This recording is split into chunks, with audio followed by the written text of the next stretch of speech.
নমস্কার বন্ধুরা, আমার সব বন্ধুদেরকে আমি খুব মিস করাই। আজকে আমি একটা ক্রাফট ডিজাইনিং নিয়ে এসেছি বলতে পারি। ঠিক ডিজাইনিং না, এটা আসলে আমার মেয়ের প্রজেক্ট বলতে ওর স্কুলে গণিত বিজ্ঞান মেলা হয়। সেই গণিত বিজ্ঞান মেলাটা এখনকার দিনে এরকম নাম দিয়েছে, আমাদের সময় যেটা এক্সিবিশন হতো আর কি, সায়েন্স এক্সিবিশন টাইপের, সেই ধরনের একটা এক্সিবিশন হয়, যেটাতে ওরা আমার মেয়ে ওর স্কুল লেভেলে পার্টিসিপেট করে দ্বিতীয় স্থান অধিকার করেছিল। ও উদ্ভাবনী একটা প্রজেক্ট করেছিল, ওয়্যারলেস পাওয়ার ট্রান্সফর্মার, এই একটা প্রজেক্ট করেছিল, যেটাতেও দ্বিতীয় স্থান অধিকার করেছিল। যারা প্রথম স্থান অধিকার করেছে তারা আজকে গেছে জেলা স্তরে কম্পিট করতে। আর যারা দ্বিতীয় এবং তৃতীয় স্থান অধিকার করেছিল তাদেরকে অন্য ধরনের প্রজেক্ট দিয়ে তারা যেহেতু ওরা সায়েন্স পড়েছিল, এবার ওদেরকে অন্য একটা প্রজেক্ট দিয়ে ওদেরকে পাঠানো হবে গণিত মেলায়। এবার আর কি এই বছর ওদের গণিত মেলা আর বিজ্ঞান মেলাটা আলাদা হয়ে গেল জেলা স্তরে।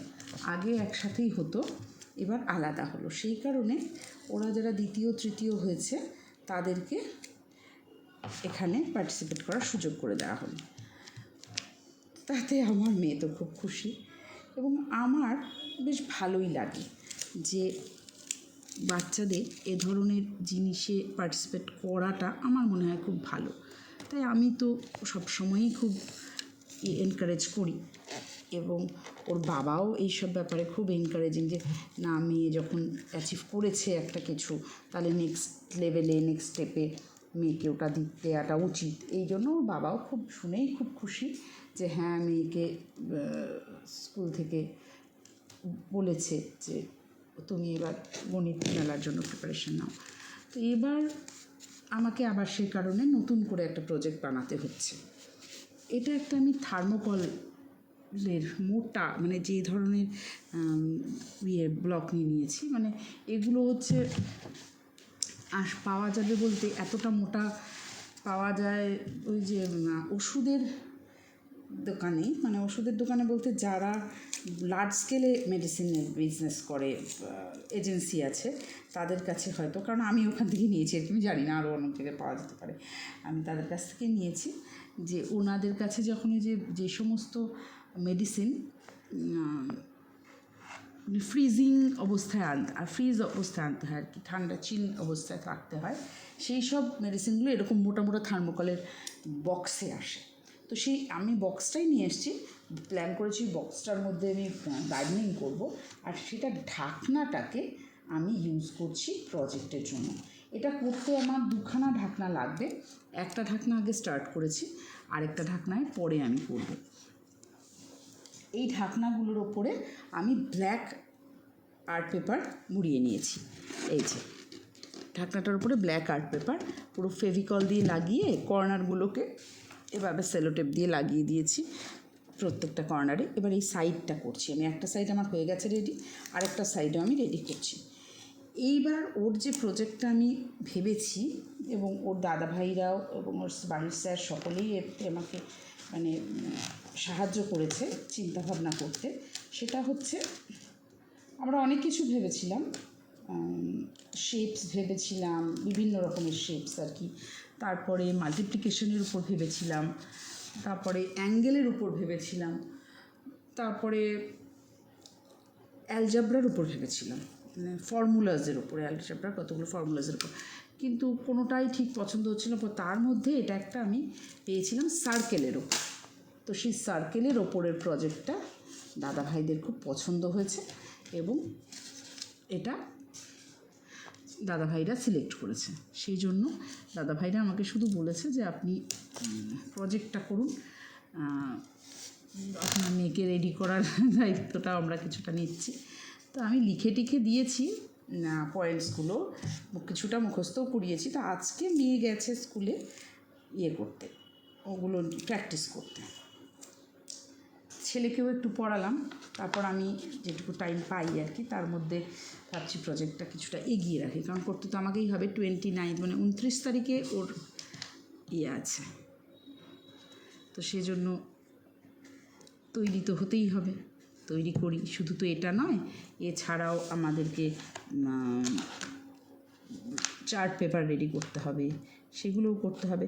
আমি আসলে এই ধরনের জিনিসগুলো না শুধুমাত্র মানে কাউকে দিয়ে করাতে ভালোবাসি না, কারণ আমি যে এগুলোতে খুব এক্সপার্ট তা নই, তবে আমি করতে ভালোবাসি, আমি নিজে করতে ভালোবাসি। আমি চিরদিন নিজেরও স্কুলের যত ধরুন এ ধরনের কাজগুলো ছিল যেগুলো হাতে করতে হতো, আমি চিরদিন নিজেই করার চেষ্টা করেছি, আমি কাউকে দিয়ে করাই না। এবং আমার মেয়েরও ক্ষেত্রে, আমার ছেলের ক্ষেত্রেও যা যা করতে হয় মোটামুটি আমি নিজেই করার চেষ্টা করি, তাই এটাও আমি নিজেই করার চেষ্টা করছি।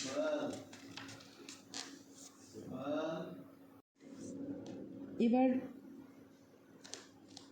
এটা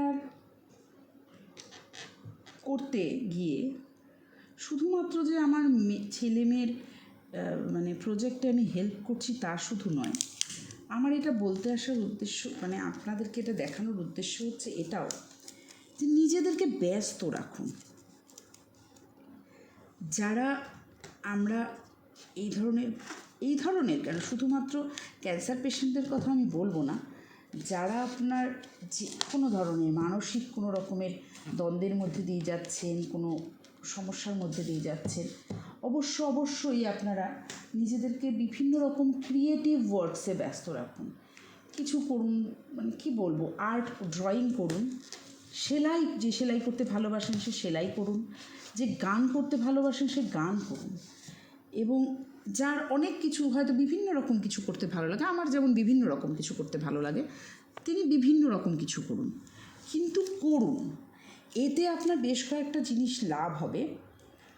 এক তো আপনি ব্যস্ত থাকবেন, আপনার মাথায় কোনো নেগেটিভ চিন্তাধারা আসবে না, কোনো বাজে ভাবনা বা কোনো আমার ভালো লাগছে না, আমি ডিপ্রেশনে চলে যাচ্ছি, আমার কেমন লাগছে, এইসব কোনো কিছু হবে না। এবং তার সাথে সাথে আপনার বাচ্চারা আপনার কাছ থেকে শিক্ষা গ্রহণ করবে যে লড়তে কী করে হয় জীবনে। এটাও কিন্তু এক ধরনের লড়াই মানে যুদ্ধই শুধু আমরা জানি, কিন্তু লড়াই মানে শুধু যুদ্ধ নয়, লড়াই মানে কিন্তু জীবন যুদ্ধটাকে লড়া, জীবনে কিছু একটা করে দেখানো। শুধুমাত্র কারোর সাথে ঝগড়া করলাম, চিৎকার করলাম, এটাই কিন্তু সলিউশন নয়। আপনার উপর কোনো রকমের কোনো মানসিক প্রেশার আছে আর আপনি সেটা নিয়ে শুধুমাত্র আমি কষ্টে আছি, কেউ আমাকে বোঝে না, আমার পরিস্থিতি কী, এটা না ভেবে আপনি এটা ভাবুন যে এই তো বেশ ভালো আছি, আমি তো আছি। অনেকে তো থাকতেও পারছে না। আজকাল মানে চতুর্দিকে তাকালেই, খবরের কাগজ পড়লে বা টিভি দেখলে বুঝতে পারবেন যে সুইসাইড প্রচুর পরিমাণে বেড়ে গেছে। এই যে দেখুন কিছু কিছু মেয়ে আছে যারা অ্যাসিড অ্যাটাকের শিকার,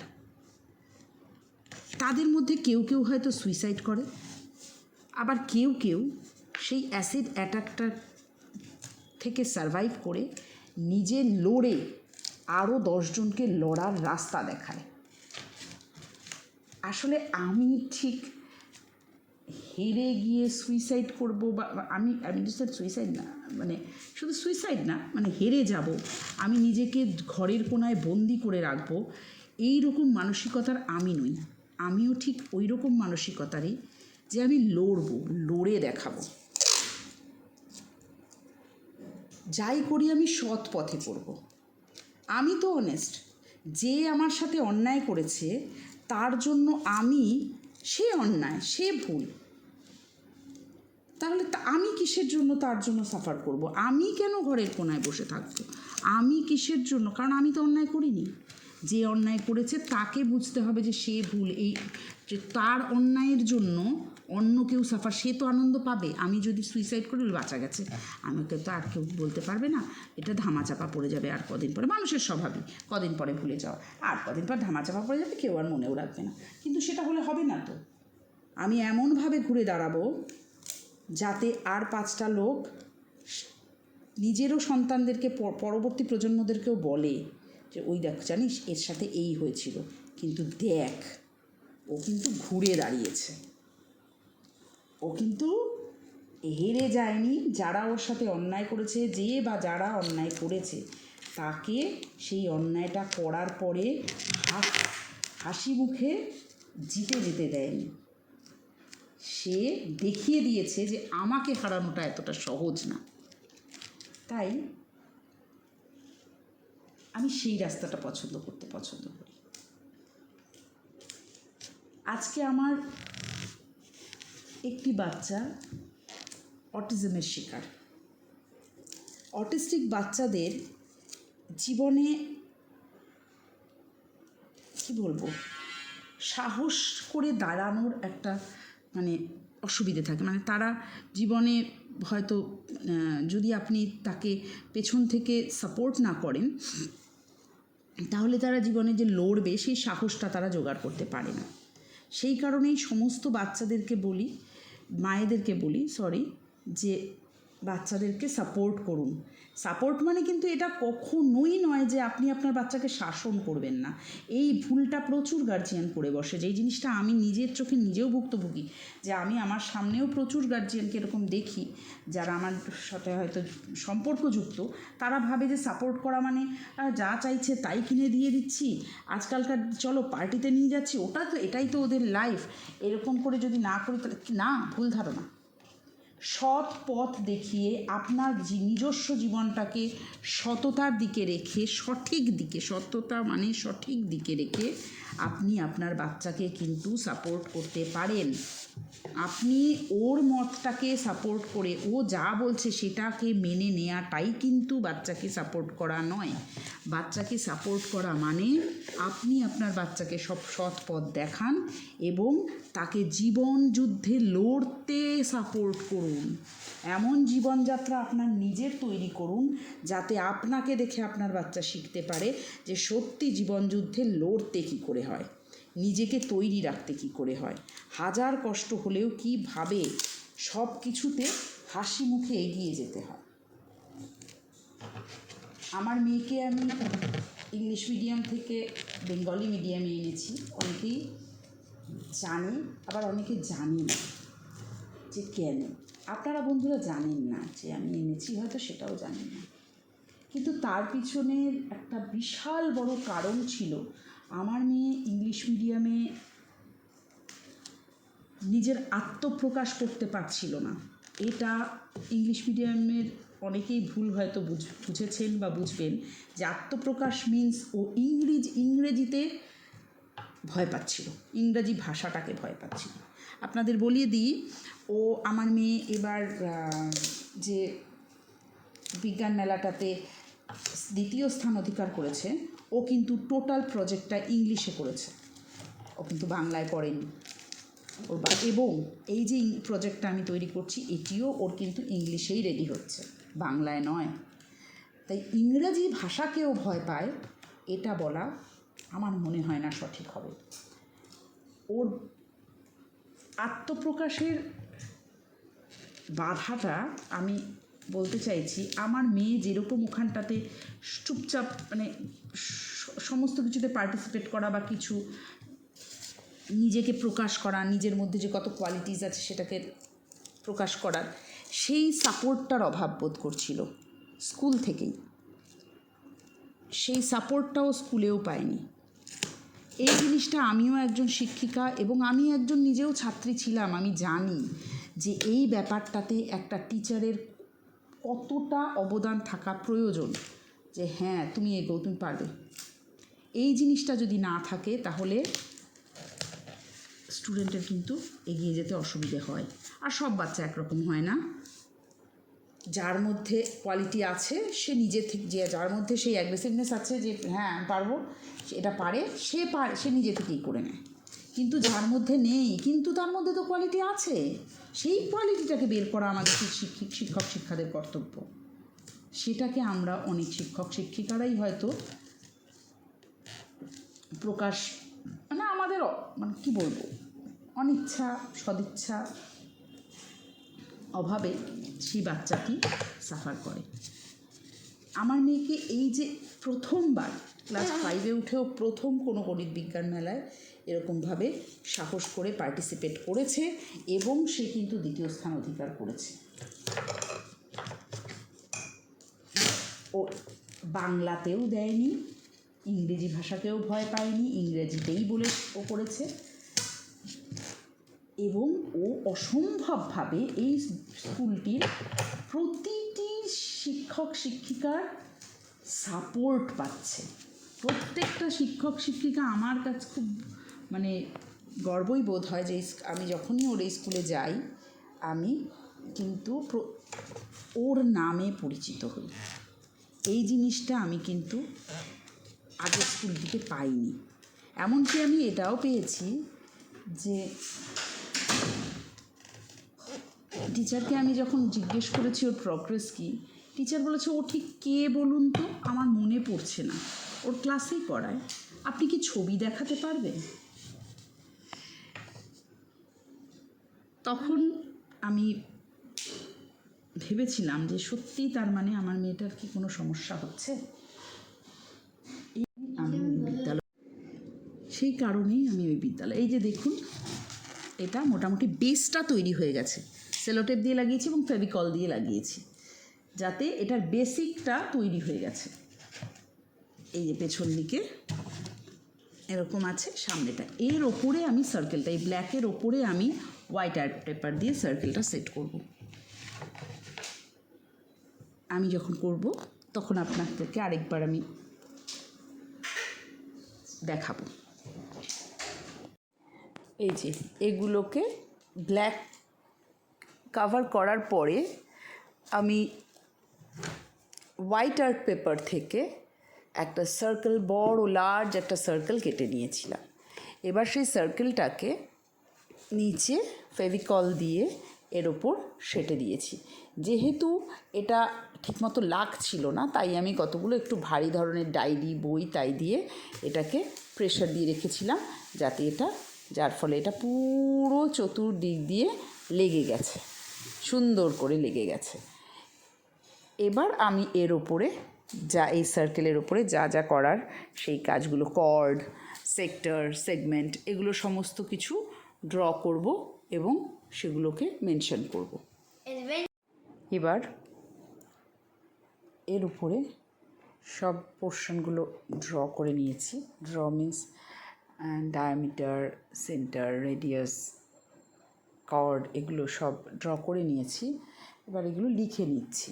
আর প্রতিটা পয়েন্টে আমি একটা করে বোর্ড পিন, এই যে দেখুন একটু লং হেডেড বোর্ড পিন, এই যে এগুলো এরকম পাওয়া যায়, এগুলো দিয়ে আমি পিন করে নিয়েছি। ওর মধ্যে দিয়ে আমি রাবার ব্যান্ড লাগাবো, সেটা আমার এটাতে সুবিধে হবে প্রজেক্টটাতে বোঝাতে মেয়ের। তাই এখানটাতে আমরা এখন লেখাটা বাকি আছে হচ্ছে রেডিয়াস।